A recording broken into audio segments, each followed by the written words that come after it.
Buongiorno da Sicilia, 24 i titoli del telegiornale. Morti di stenti, un uomo e 2 bimbi piccolissimi nell'ennesima tragedia del mare a Lampedusa. Intanto continua il flusso di sbarchi di migranti sull'isola. Tragedia nell'Agrigentino, donna di 41 anni muore avvolta dalle fiamme in una stazione di servizio tra Favara e Aragona. Ancora da chiarire le cause dell'incendio. Violenza a Catania in poche ore, una rissa tra giovanissimi sconvolge il cuore della movida mentre a San Berillo ha accoltellato un uomo durante una lite. La strage di Monreale, Marco Pirozzo, fratello di una delle vittime, scrive a Mattarella e Meloni: nessuna vicinanza delle autorità dello Stato. Sale la tensione nel PD in Sicilia, accuse di brogli piovono su un congresso già sopra le righe. Una giornata di corsa in famiglia per tante mamme nell'ennesima edizione della Corri Catania.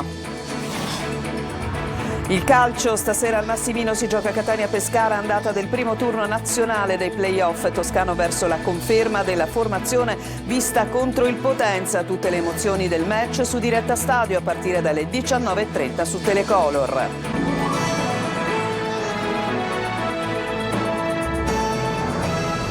Ben trovati, apriamo purtroppo questo nostro telegiornale con 2 vere e proprie tragedie. Una si è consumata ancora una volta al largo, a Lampedusa, quindi una tragedia di migranti, e un'altra invece nell'Agrigentino. Ma cominciamo proprio con i migranti. Sono morti di stenti, sono un uomo e 2 bambini piccoli, avevano soltanto 2 anni. C'è anche una persona che risulta dispersa. Il servizio. Una notte di sbarchi e dolore a Lampedusa. Sono arrivati in 57 a bordo della nave ONG Nadir, ma con loro anche 3 cadaveri, un uomo e 2 bambini di appena 2 anni. Sarebbero morti di stenti dopo giorni di deriva in mare. Il gommone era partito da Zawiya, in Libia, mercoledì notte, a bordo superstiti originari di Gambia, Ghana, Nigeria, Sierra Leone, Niger, Togo. Poco dopo l'arrivo, 6 migranti, tra cui 2 bambini, sono stati evacuati d'urgenza dalla Guardia Costiera per gravi ustioni e disidratazione. Ora sono in cura al poliambulatorio dell'isola. Le salme, invece, sono state trasferite al cimitero di Cala Pisana. A raccontare la tragedia sono stati i superstiti. Uno di loro, ustionato, si sarebbe tuffato in mare in cerca di sollievo, ma non è più riuscito a risalire a bordo, è scomparso tra le onde. Si cerca ancora il suo corpo. Il Mediterraneo si trasforma di nuovo in teatro di tragedie, dove la morte troppo spesso arriva prima della salvezza. Nella stessa notte altri 3 barconi con 236 migranti a bordo sono stati soccorsi da Guardia Costiera e Frontex, tra loro molte donne e minori provenienti da Afghanistan, Eritrea, Sudan, Egitto.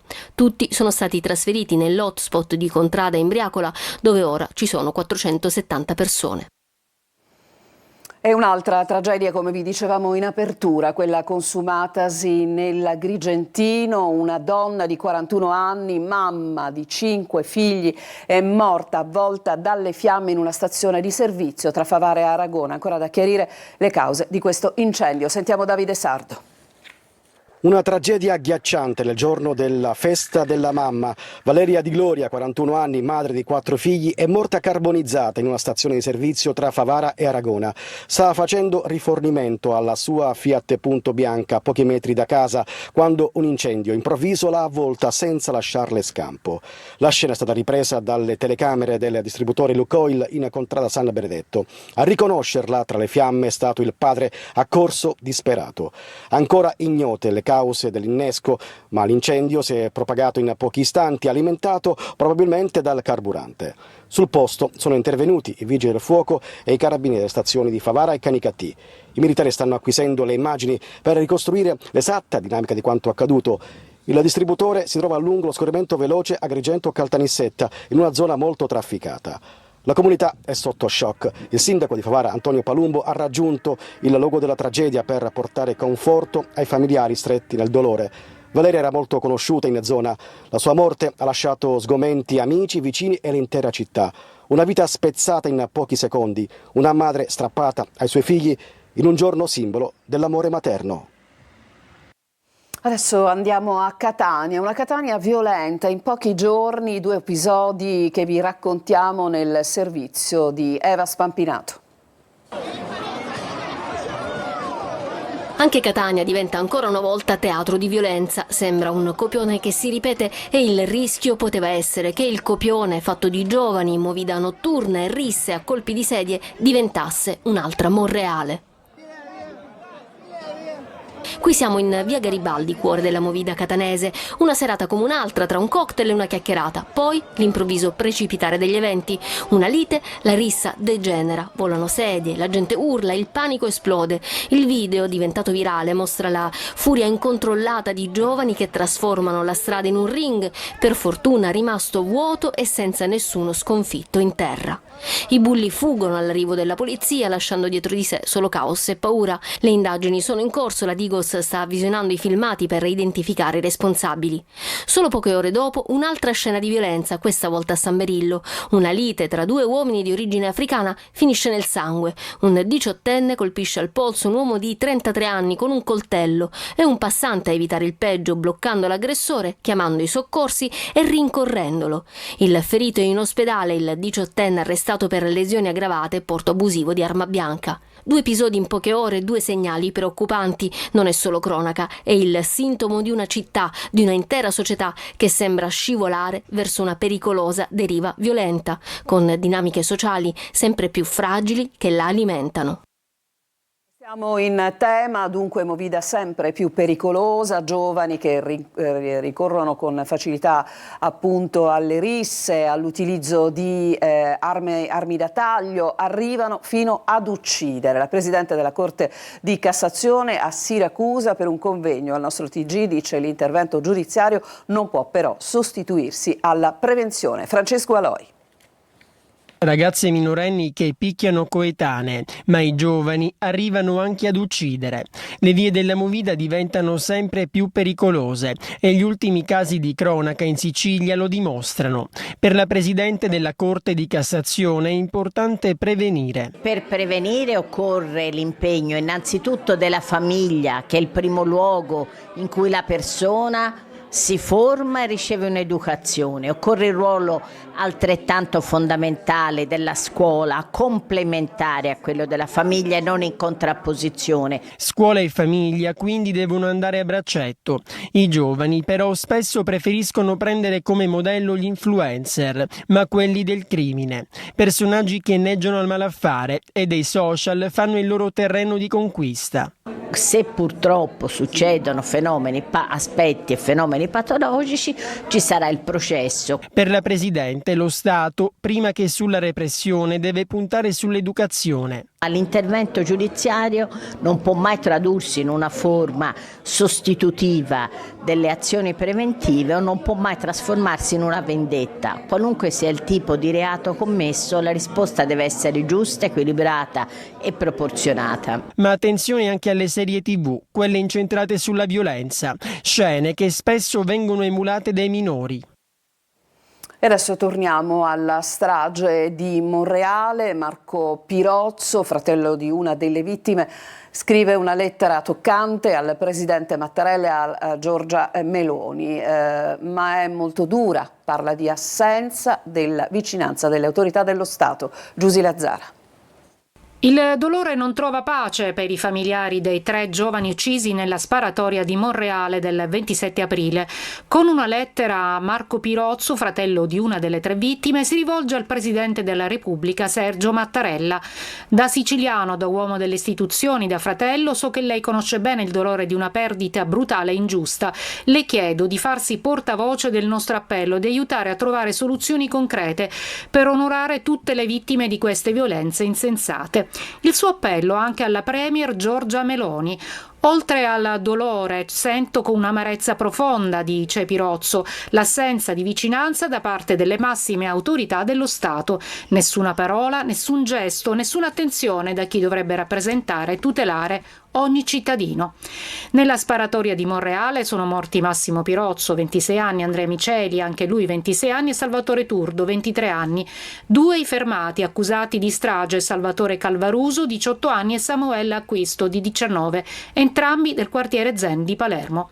Ancora nella lettera si legge: il vuoto lasciato da mio fratello è devastante per me, per la mia famiglia, per la sua ragazza, che lo ha tenuto fra le braccia negli ultimi momenti di vita. È un dolore che non si colma, una ferita che non si rimargina.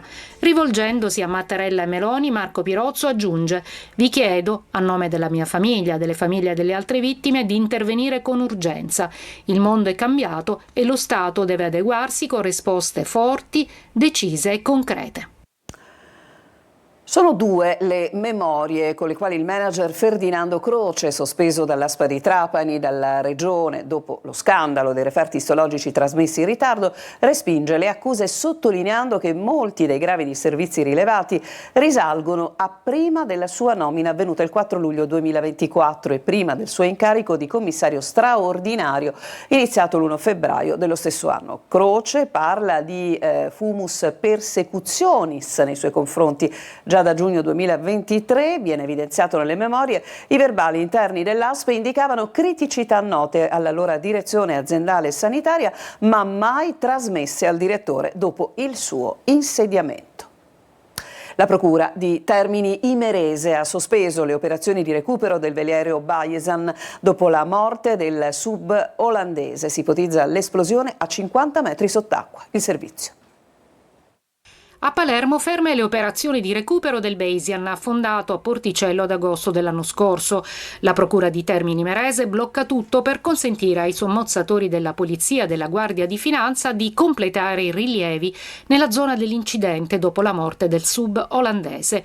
Si ipotizza un'esplosione con la formazione di bolle di idrogeno e dall'azione della fiamma ossidrica. L'incidente mentre la vittima e un collega stavano cercando di tagliare con un cannello il boma del veliero. La deflagrazione avrebbe provocato il distacco di un pezzo di metallo che avrebbe colpito il sub a 50 metri sott'acqua. Intanto vanno avanti le indagini e verranno analizzati gli equipaggiamenti del sub deceduto e sarà necessario rivedere i protocolli di sicurezza adottati durante le immersioni. E gli inquirenti avevano già recuperato dal relitto parte della strumentazione di bordo, compresi gli hard disk contenenti audio e video della notte del naufragio, che costò la vita al magnate inglese Mike Lynch e altre 6 persone. E arriva il cordoglio della TMC Marine impegnata nel recupero. Piangiamo un grande sommozzatore. Su questa ennesima morte sul lavoro arriva la nota della CISL Palermo Trapani. Siamo sconvolti per l'ennesima vita persa durante lo svolgimento del proprio lavoro. Continueremo a tenere alta l'attenzione su un fenomeno che ormai è una strage quotidiana e che deve essere fermato subito. Adesso c'è una pausa, ci fermiamo, torniamo tra pochissimo.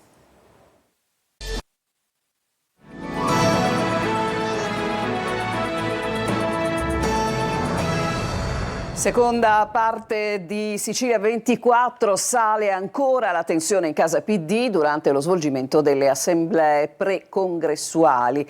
Accuse di brogli piovono su un congresso già sopra le righe. Manlio Viola. Non bastava il muro contro muro politico, sul congresso del Partito Democratico piovono adesso anche accuse di brogli in occasione delle votazioni dello scorso 27 gennaio, quando furono scelte le regole congressuali. A muovere le accuse è il deputato Fabio Venezia, dato per concorrente alla poltrona di segretario, ma che alla fine ha scelto di non correre contro l'uscente Barbagallo, che va verso la riconferma. Secondo Venezia sarebbero 52 i profili falsi o comunque non identificati. Si va dal nickname Gatto Nero a CT, da Doghi a vari profili identificati semplicemente come iPhone, utente Zoom o Xiaomi. C'è chi risulta votante ma conferma di non essersi collegato, di non avere neanche rinnovato la tessera, e persino un votante che risulta deceduto. Ci sono infine membri storici del partito come Angelo Capodicasa, Nino Tilotta, Giuseppe Mestineo e altri che, racconta Venezia, hanno dichiarato sulla stampa con grande onestà intellettuale di aver votato in quell'occasione pur non facendo parte dell'assemblea. La replica di Barbagallo parla di accuse irricevibili. Tra i diritti degli iscritti, dice il segretario, c'è sicuramente quello di proporre legittimamente ricorso agli organi di garanzia preposti al controllo e alla tutela di tutte le procedure, che potranno appurare i fatti, certamente confermando che non hanno votato persone defunte. Se ricorsi e contestazioni ci saranno, si verificherà la regolarità del percorso nelle sedi opportune, conclude il segretario. Ma Venezia gli controreplica: se tutto è in ordine vengano pubblicati gli elenchi dei votanti. Il clima di scontro dentro i Dem diventa sempre più rovente. Domenica all'aria aperta per molti catanesi e tra loro tante mamme che hanno deciso di trascorrere così la festa dedicata appunto a loro, partecipando alla 17ª edizione della Corri Catania. Sentiamo Orazio Longo.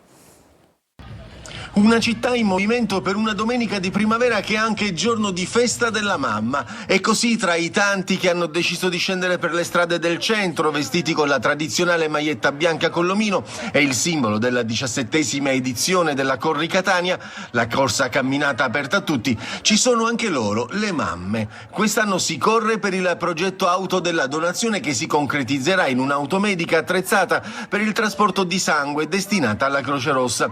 Al via anche alunni e alunne delle scuole insieme alle loro famiglie. È bellissimo, la faccio ogni anno da 5 anni. Sì, noi da 10 anni che la facciamo. Bellissimo. Siamo stanchissimi. Da Piazza Università il percorso si snoda per 5 chilometri attraverso via Etnea, via Sant'Euplio, via Santa Maddalena per arrivare a Piazza Dante, Piazza San Francesco e Piazza Federico di Svevia e concludersi in Piazza Duomo. Tanti catanesi ma anche turisti amanti delle camminate ad approfittare dell'evento per ammirare gli scorci suggestivi del centro storico. Sul lungomare invece nuovo appuntamento con il Fest tra mercatini, sport, cultura e solidarietà, con l'autobook in Piazza del Tricolore per gli appassionati della lettura, ma anche l'autoemoteca dell'Associazione San Marco per effettuare screening clinici e donare il sangue. Trapani ospiterà la prossima edizione dei campionati italiani assoluti di corsa su pista, in programma dal 5 all'8 giugno prossimi. Il servizio. Viene considerata una delle strutture più all'avanguardia d'Europa il pattinodromo comunale di Trapani, completamente ristrutturato, che dal 5 all'8 giugno ospiterà 600 atleti per i campionati italiani assoluti di pattinaggio, corsa su pista, skate Italia, su un ovale lungo 200 metri e largo 6, in palio i titoli tricolore. Ci saranno 4 giorni di festa, ci sarà l'inaugurazione come è stato detto, ci saranno degli spettacoli collaterali, ci saranno oltre 1000 persone che alloggeranno qui per 5 giorni consecutivi, un indotto economico da non poco conto. Mi sembra un dovere, io ritengo che Trapani oggi sia uno dei punti migliori del pattinaggio d'Italia, delle rotelle, non del pattinaggio, e per noi è già a tutti gli effetti un centro federale, è quello che vorremmo farlo diventare. Attese per l'evento 13.000 persone con un impatto economico stimato di circa 1.800.000 euro. Trapani è una città dello sport per gli sportivi e anche per fare, detto tra noi, ci vediamo in giro, anche dell'incarico turistico in un comparto e in un settore diverso. All'evento saranno presenti anche numerosi campioni del mondo di pattinaggio. Adesso ci fermiamo ancora, ma subito dopo una nutrita pagina dedicata al calcio. Cominceremo con le ultimissime su Catania Pescara di questa sera. A tra poco.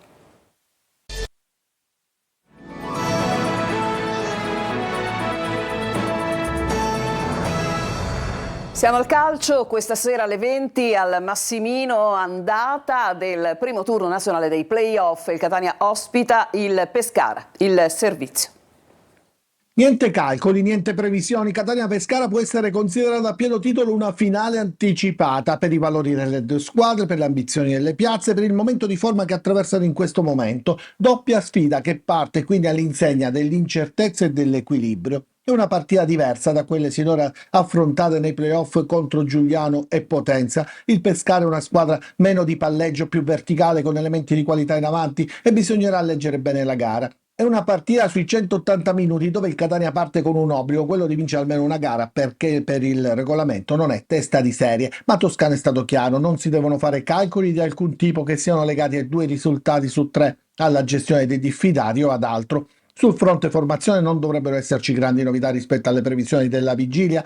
Lunetta sta migliorando, ma non da essere schierato già stasera. Si proverà a recuperarlo per il ritorno. Ierardi si è allenato con la squadra e non ci sono problemi. Toscano dovrebbe quindi confermare la formazione vista contro il Potenza, con Dini tra i pali, in difesa appunto Ierardi, Di Gennaro e Celli, sulle fasce Raimo e Anastasia, a metà campo Quaini e Di Tacchio, tra le linee Jimenez e Stoppa a ridosso di Inglese. Nel Pescara c'è tra i convocati anche Alberti, che lamenta però un fastidio all'adduttore. Silvio Baldini, un ex da queste parti, dovrebbe anche lui confermare l'11 vittorioso con la Pianese. Prizzari tra i pali, in difesa Pierozzi, Brosco, Pellacani e Moruzzi, a centrocampo Valzania, Squizzato e D'Agasso, davanti Merola e Bentivegna a supporto di Ferraris. Calcio di inizio alle 20, diretta stadio su Telecolor a partire dalle 19.30 per 3 ore live con la presentazione della gara e le formazioni ufficiali, le emozioni dei 90 minuti con i collegamenti dal Massimino, le interviste post partita ad allenatori e giocatori in anteprima, tutti i risultati in tempo reale dagli altri campi, il quadro completo del primo turno della fase nazionale dei play-off.